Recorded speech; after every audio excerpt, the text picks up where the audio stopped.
Então, pessoal, dando continuidade, né, à nossa série de vídeos com dicas e tutoriais de como utilizar o Google Forms para os professores que estão trabalhando com aulas remotas, né, durante esse período de pandemia, eu trago agora para vocês, né, o início, digamos, do formulário. Depois que você colocou o nome do seu formulário, de uma forma que facilite a organização desses formulários na sua pasta lá, né, do Google Drive, ou até mesmo quando você entra nos seus formulários via docs.google.com/forms, a gente vai partir agora para como elaborar uma pergunta de múltipla escolha e como elaborar uma pergunta subjetiva, certo? Que são, acredito, as duas maneiras mais utilizadas por nós professores na elaboração de atividades, né? Uma outra opção também muito comum é opções questões de marcar, onde o aluno possa marcar mais de uma alternativa, né? Como, sei lá, se a ideia é uma pergunta de verdadeiro ou falso, e aí você pode botar para o aluno marcar as alternativas verdadeiras. E a gente vai ver que esse método nem é múltipla escolha e nem é subjetivo, ele é criar caixas de seleção. A gente vai ver cada um desses itens na prática a partir de agora, ok? 3 métodos de fazer perguntas: subjetivas, múltipla escolha e com caixas de seleção que permite que o aluno marque mais de uma alternativa, ok? Bem, né, eu estou utilizando aquele mesmo formulário do vídeo 1, né, que eu ensinei vocês a renomear de uma forma que facilite a organização para vocês, né? Aqui é onde vocês vão colocar a descrição, né, do seu formulário, supondo que isso aqui fosse sua aula 1, você vai colocar, né, olá, pessoal, e aí vai descrever mais ou menos na aula de hoje, vamos fazer isso, enfim. Vocês vão preencher essa parte aqui da maneira que for melhor para vocês. Indo para o que interessa em relação à pauta que eu mencionei para vocês, vocês vão fazer o seguinte: para criar uma pergunta do zero, vocês vão sempre clicar nesse íconezinho mais aqui, certo? Uma dica que eu estou dando para a maioria dos colegas professores é que coloque as 2 primeiras perguntas referentes ao cabeçalho da sua atividade. Se você estivesse trabalhando com atividade impressa ou escrevendo uma atividade no quadro, que o aluno precisasse te entregar, a primeira coisa que a gente normalmente faz é pedir para o aluno identificar qual é a série, a turma dele e colocar o nome dele para a gente conseguir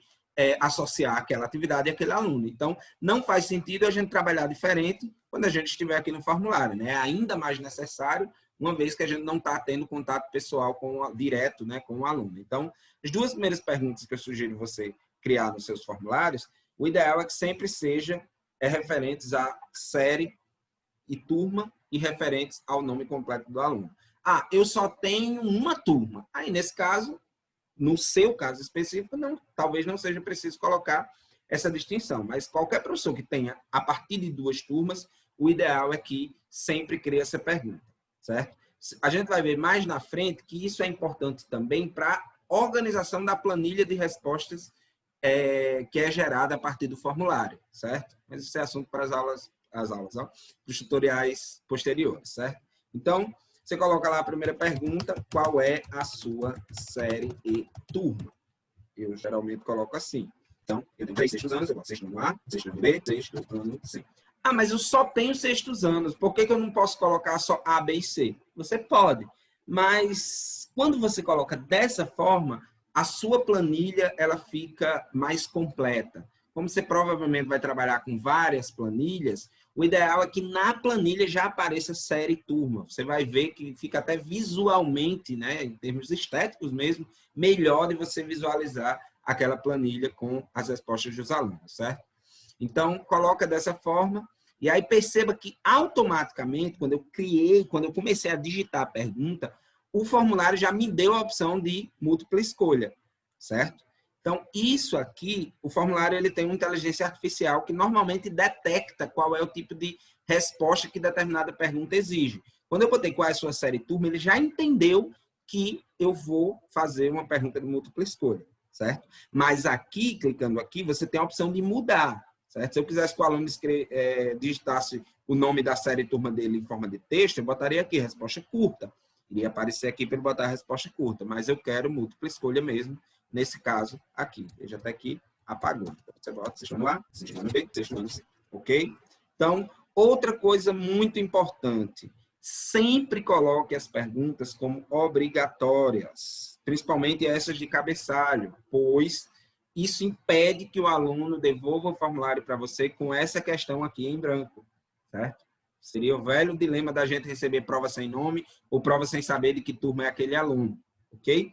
E aí a segunda pergunta, o ideal é que vocês sempre coloquem qual é o seu nome completo. Porque, ó, perceba que o formulário mudou aqui automaticamente para resposta curta, porque ele entendeu que a resposta, quando eu pergunto qual é o seu nome completo, a inteligência artificial do formulário já entendeu que ele vai precisar digitar um nome lá. Não fazia sentido essa pergunta ser de múltipla escolha, a não ser que você quisesse ter o trabalho de colocar aqui o nome dos seus 48 alunos da sua turma, para eles marcarem qual deles é ele, né?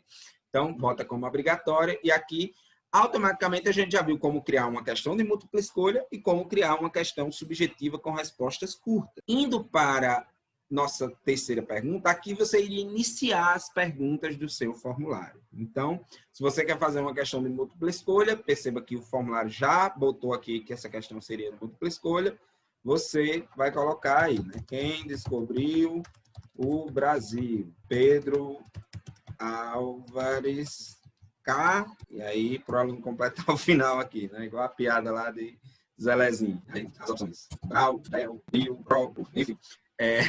Então, aqui a gente está criando uma pergunta de múltipla escolha, certo? Pode colocar como obrigatória e pular para a próxima pergunta. Eu agora quero saber, complete a célebre frase. A união faz a. E aí, aqui eu não quero que seja de múltipla escolha, eu quero que essa resposta seja dada pelo aluno de forma escrita. Vem resposta curta. Eu quero que o aluno escreva uma resposta mais longa. Coloco parágrafo, certo? Então, você tem essas opções aqui para criar perguntas subjetivas. Ou botar a resposta curta, ou botar parágrafo, certo? E aí aqui, quando o aluno clicar no link do formulário, ele vai ter a opção de escrever várias linhas. Se você coloca parágrafo curto, o aluno vai ter a opção de escrever apenas, se eu não me engano, 100 caracteres, ou 50 caracteres, não tenho certeza, mas é uma quantidade limitada de caracteres, certo? Se ele tentar escrever mais que isso, o formulário não vai permitir, ok? Então, aqui a gente viu como criar múltipla escolha, né? Nas perguntas de qual é a sua série turma, e nessa também aqui, que eu fiz brincando com vocês, e como botar respostas subjetivas, né? Seja curta ou seja resposta mais longa, para escrever um pouco mais. Eu falei para vocês no início que também tem a opção de colocar perguntas de marcar, né? Em que o aluno possa marcar mais de uma alternativa. Se você coloca múltipla escolha, você não tem como permitir mais de uma resposta. Múltipla escolha é só uma resposta correta. Mas eu quero criar aqui uma questão, marque apenas as afirmativas verdadeiras. E aí, aqui eu vou ter, sei lá, várias alternativas e o aluno pode marcar mais de uma. Então, para fazer isso, vocês têm que botar esse método aqui, ó. Caixas de seleção. Aí vai aparecer como se fosse de múltipla escolha, né? Eu gosto de cuscuz, eu gosto de chocolate, eu gosto de pimenta, enfim, eu gosto de pizza. Acho que eu estou elaborando isso aqui com fome, né? Só comida. Mas, enfim, quando você cria dessa forma aqui, o aluno vai poder marcar mais de uma alternativa, certo? Então, se ele quiser marcar todas, ele consegue marcar todas. Se ele quiser marcar duas, ele consegue marcar duas. Se ele quiser marcar três, ele consegue marcar três. Ou, se marcar só uma, ele pode marcar só uma também. Então, aqui fica livre para o aluno marcar quantas alternativas quiser. Então, acho que esse, né, dentro da nossa realidade, são os três principais métodos que a gente vai utilizar para fazer perguntas. Existem outros mais complexos, né? Escala linear, grade de múltipla escolha, grade de caixas de seleção. Mas, pela minha experiência, quando a gente coloca essas opções mais complexas, para o aluno enviar uma foto, ou uma escala linear... A escala linear é até simples, certo? Mas grade de múltipla escolha e grade de múltipla seleção, pela minha experiência, deu trabalho, porque os alunos, principalmente que a maioria só usa celular, e aí a configuração no celular é um pouco menor, e aí gera uma certa dificuldade para o aluno responder às atividades em grades de múltipla escolha. Mas um exemplo, por exemplo, de usar grades de múltipla escolha é para aquelas perguntas que a gente costuma usar, relacionar as colunas, né?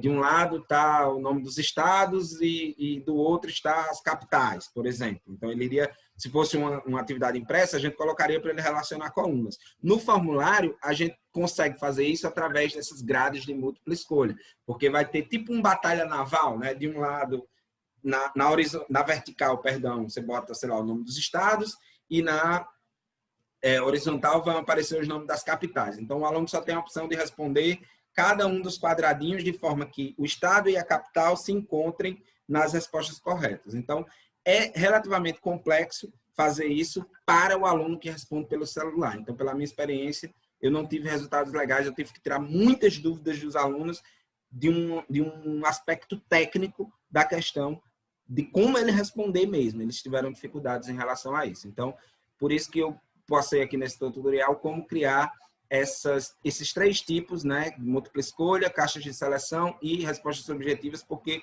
é o mais utilizado e é o mais fácil para o aluno também conseguir fazer essas respostas via formulário. Então é isso, pessoal. No próximo vídeo, eu vou passar para vocês como inserir textos, certo? 2 maneiras de inserir textos no seu Google Formulários. Seja um texto que você tenha digitado no Word, um texto tirado de um site da internet, ou até mesmo um texto que esteja no livro didático, por exemplo, que de repente você precisa utilizar uma foto desse texto, ou se você quiser compartilhar o texto com o layout que ele aparece na internet, você fazer uma foto da sua tela e colocar no seu Google Formulários. Isso também é possível, certo? Então, a gente vai ver como inserir textos e, por extensão, como inserir imagens no seu Google Formulário. Sejam elas imagens apenas não verbais, sejam elas imagens verbais, tirinhas, ou prints de sites da internet, o que você quiser, desde que seja ou em forma de texto ou em forma de imagem. Tá ok? Até a próxima.